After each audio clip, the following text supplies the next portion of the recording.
এক অস্থিরতার কালো মেঘ জমছে রাজনীতির আকাশে। ঢাকা থেকে শুরু করে টেকনাফ বা তেঁতুলিয়া, দেশ জুড়ে এখন একটাই ফিসফাস। 5 আগস্টে কি ঘটতে যাচ্ছে? ক্যালেন্ডারের পাতায় স্রেফ একটি সাধারণ সংখ্যা মাত্র হলেও 5 আগস্টকে কেন্দ্র করে পুরো দেশের রাজনৈতিক আঙ্গিনা যেন আজ সুস্পষ্ট দুই ভাগে বিভক্ত হয়ে পড়েছে। এক পক্ষ রাজপথ কাঁপিয়ে স্লোগান দিয়ে বলছে 5 আগস্ট আমাদের গণঅভ্যুত্থানের ঐতিহাসিক বিজয়ের দিন, দীর্ঘদিনের নিপীড়ন থেকে বাংলার মানুষের মুক্তির শরৎ।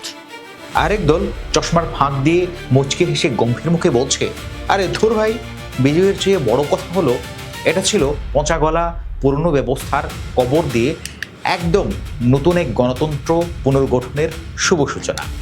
আর রাজনীতির মারপেচ বুঝে এমন কিছু অতি বুদ্ধিজীবী চায়ের কাপে সশব্দে চুমুক মেরে টেবিল চাপড়ে বলছে, আরে আপনারা তো আসল কথাটাই বলছেন না। এটা কোনো সাধারণ পরিবর্তন নয়, এটা হলো একটা রাজনৈতিক অধ্যায়ের নির্মম সমাপ্তি আর একদম নতুন এক রাজনৈতিক বন্দোবস্তের শুভ উদ্বোধন। কিন্তু এসব গুরুগম্ভীর বক্তৃতা আর রাজপথের কোলাহলের ভিড়ে হঠাৎ করে একটি তীক্ষ্ণ প্রশ্ন সবার মনে ধাক্কা দিচ্ছে।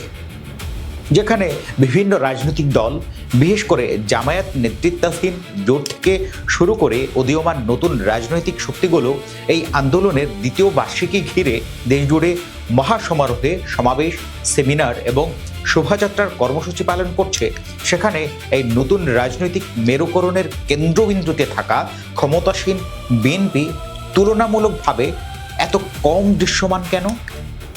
তারা কি রাজপথের আন্দোলনকে পেছনে ফেলে কেবল রাষ্ট্র পরিচালনার জটিলতায় মগ্ন হয়ে পড়েছেন, নাকি এর পেছনে রয়েছে বিএনপির অত্যন্ত সুনিশ্চিত কোনো কৌশল? এটি কি শুধুই ক্ষমতার বাস্তবতায় তৈরি হওয়া এক ধরনের দূরত্ব, নাকি গভীর কোনো রাজনৈতিক চাল? বিস্তারিত থাকছে আজকের আলোচনায়। আসুন কোনো পক্ষপাত না করে একদম নিরপেক্ষ দৃষ্টিভঙ্গি থেকে পুরো বিষয়টি বিশ্লেষণ করা যাক। 2024 সালের সেই রক্তঝরা জুলাই আন্দোলন ছিল বাংলাদেশের রাজনৈতিক ইতিহাসে একটি প্রকাণ্ড মোড়। সেই আন্দোলনের পথ ধরেই এসেছে শাসন ব্যবস্থার পরিবর্তন, অনুষ্ঠিত হয়েছে নির্বাচন এবং গঠিত হয়েছে নতুন সরকার। দেখতে দেখতে আজ 2 বছর পার হয়ে গেল। এই 2 বছর পরে সে আন্দোলন কিন্তু কেবল কোনো অতীত ইতিহাস বা স্মৃতি কথা হয়ে আটকে নেই। এটি এখন রাজনৈতিক বৈধতা, রাজপথের সক্রিয়তা এবং ভবিষ্যৎ রাষ্ট্রভাবনার অন্যতম প্রধান চালিকা শক্তি। আর ঠিক এই কারণেই 5 আগস্ট এলে প্রতিটি রাজনৈতিক দল এই ঘটনাকে নিজেদের দৃষ্টিভঙ্গি অনুযায়ী উপস্থাপন করতে তৎপর হয়ে ওঠে। কেউ একে দেখছে রাষ্ট্রীয় সংস্কারের প্রতীক হিসাবে, কেউ ভাবছে এটি জাতীয় ঐক্যের বন্ধন, আবার কারো কাছে এটি একটি অসমাপ্ত বিপ্লবের স্মারক। বর্তমান রাজনৈতিক মহলের দিকে তাকালে দেখা যায় জামায়াত নেতৃত্বাধীন জোট এবার বেশ বড় পরিসরে মাঠে নেমেছে। দেশজুড়ে সেমিনার, রাজপথের শোভাযাত্রা এবং ধারাবাহিক আলোচনার মাধ্যমে তারা নিজেদের সাংগঠনিক শক্তি প্রদর্শন করছে। তাদের মূল বক্তব্য খুব স্পষ্ট, জুলাইয়ের চেতনাকে টিকিয়ে রাখতে হলে সাধারণ মানুষকে নিরবচ্ছিন্নভাবে রাজপথের দাবিতে সম্পৃক্ত রাখতে হবে এবং পরিবর্তনের ধারাবাহিকতাকে সক্রিয় রাখতে হবে। একইভাবে রাজনৈতিক দলগুলো এই আন্দোলনকে তাদের নিজস্ব রাজনৈতিক পরিচয়ের প্রধান ভিত্তি হিসাবে প্রতিষ্ঠিত করতে চায়। তাদেরও পরিষ্কার বার্তা, প্রয়োজনীয় সংস্কারের কাজ এখনো পুরোপুরি শেষ হয়নি। কিন্তু এই কর্মমুখর পরিস্থিতির বিপরীতে বিএনপির অবস্থান বেশ লক্ষণীয়।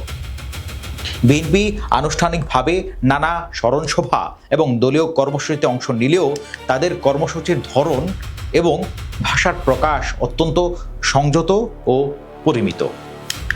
অন্যান্য দলগুলোর মতো রাজপথে বিশাল শোডাউন করার বদলে তাদের এই নীরব বা শান্ত ভূমিকা থেকে মূলত প্রশ্নটি উঠতে শুরু করেছে, বিএনপি কি তবে ধীরে ধীরে এই আন্দোলনের কেন্দ্রবিন্দু থেকে নিজেকে কিছুটা দূরে সরিয়ে নিচ্ছে?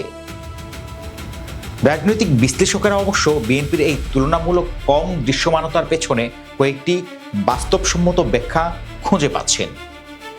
প্রথমত, বিএনপি এখন আর কেবল রাজপথের প্রধান বিরোধী দল নয়, তারা এখন রাষ্ট্র পরিচালনার দায়িত্বে থাকা দল।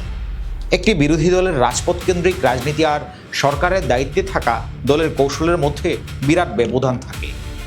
সরকারের চেয়ারে বসে এখন তাদের রাজনৈতিক স্থায়িত্ব রক্ষা, প্রশাসনিক জটিলতা নিরসন এবং কূটনৈতিক সম্পর্কের ভারসাম্য বজায় রাখার মতো জটিল বিষয়গুলো সামলাতে হচ্ছে। ফলে রাজপথের প্রতীকী উদযাপনের চেয়ে রাষ্ট্রীয় দায়িত্ব পালনকেই তারা হয়তো এই মুহূর্তে অধিক অগ্রাধিকার দিচ্ছে। দ্বিতীয়ত, বিএনপি হয়তো সচেতনভাবেই চাইছে না যে এই আন্দোলনকে কেবল কোনো একটি নির্দিষ্ট রাজনৈতিক দলের নিজস্ব সম্পদ হিসাবে চিহ্নিত করা হোক। দলটির নীতি নির্ধারকেরা হয়তো মনে করছেন আন্দোলনটিকে একটি সর্বজনীন জাতীয় অধ্যায় হিসাবে প্রতিষ্ঠিত হতে দেওয়া উচিত, যাতে কোনো নির্দিষ্ট দলের দলীয় ব্যানার দিয়ে একে সীমাবদ্ধ করা না যায়। এতে করে আন্দোলনের মর্যাদা যেমন রক্ষা পায়, তেমনি ক্রেডিট নেওয়ার নোংরা প্রতিযোগিতা থেকেও মুক্ত থাকা সম্ভব হয়। এবং তৃতীয়, রাজনৈতিক পণ্ডিতদের একাংশের মতে জুলাই আন্দোলনের সফলতা নিয়ে রাজনৈতিক দলগুলোর মধ্যে যে এক ধরনের সূক্ষ্ম প্রতিদ্বন্দ্বিতা তৈরি হয়েছে, বিএনপি হয়তো কৌশলগতভাবে সেই বাদানুবাদ থেকে নিজেদের একটি নিরাপদ দূরত্ব বজায় রাখছে। তবে সমালোচকদের দৃষ্টিভঙ্গি কিন্তু সম্পূর্ণ ভিন্ন। তাদের সোজা হিসাব যে রাজনৈতিক পরিবর্তনের উপর ভর করে আজকের এই নতুন বন্দোবস্ত তৈরি হলো এবং যার উপর দাঁড়িয়ে নতুন সরকার গঠিত হলো, সেই আন্দোলনের বার্ষিকীতে সরকারের পক্ষ থেকে আরও বেশি শক্তিশালী এবং দৃশ্যমান নেতৃত্ব থাকা উচিত ছিল। সরকারের এই দূরত্বে সাধারণ মানুষের মনে ভুল ভাবনার জন্ম দিতে পারে। এখানে মূলত একাধিক রাজনৈতিক ব্যাখ্যা এবং যুক্তি মুখোমুখি দাঁড়িয়ে আছে। এর মধ্যে কোনটি বেশি গ্রহণযোগ্য তা অনেকটাই নির্ভর করছে দর্শকের নিজস্ব রাজনৈতিক বিশ্লেষণ এবং দৃষ্টিভঙ্গির উপর। তবে রাজনৈতিক এই তর্ক বিতর্কের বাইরে গিয়ে একটি মৌলিক প্রশ্ন সবার মাথায় ঘুরপাক খায়, আজ 2 বছর অতিক্রান্ত হওয়ার পর 24-এর আন্দোলনের মূল লক্ষ্যগুলো ঠিক কতটুকু পূরণ হয়েছে? রাষ্ট্রযন্ত্রের বিভিন্ন স্তম্ভগুলো কি সত্যি আরও বেশি শক্তিশালী হয়েছে, নাকি স্বাধীন হতে পেরেছে? সাধারণ মানুষের দৈনন্দিন জীবনের স্বাচ্ছন্দ্য, নিরাপত্তা এবং অধিকারের ক্ষেত্রে কি প্রকৃত কোনো ইতিবাচক পরিবর্তন এসেছে? দ্য ভয়েস 24 থেকে মুক্তার আহমদ।